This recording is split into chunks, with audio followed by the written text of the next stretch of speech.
Hey everyone, this is Mr. Rancourt, and I thought I would take a few minutes and instead of having you read this, or you can read it on your own, I would read it to you.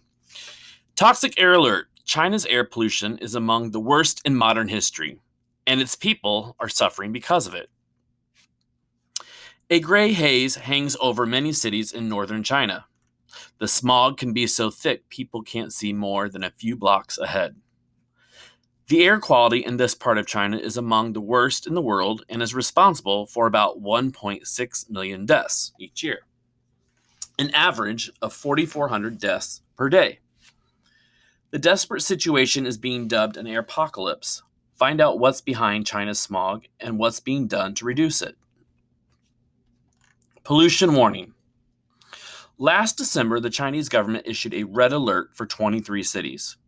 This is the highest level of China's air quality warning scale. It lasted for 5 days.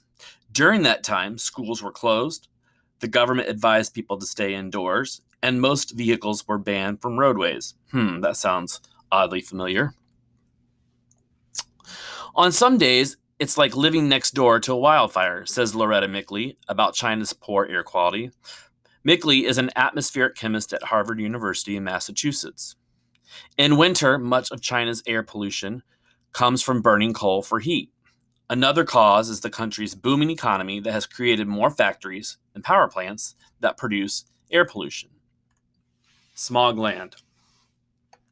China's government plans to spend $320 billion through 2020 to reduce air pollution. But the government has only just started to seriously regulate emissions from power plants and factories so they contain fewer pollutants, says Mickley.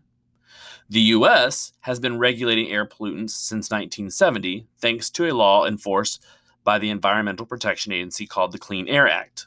Mickley believes China's efforts are a promising start to tackling the country's deadly air pollution problem.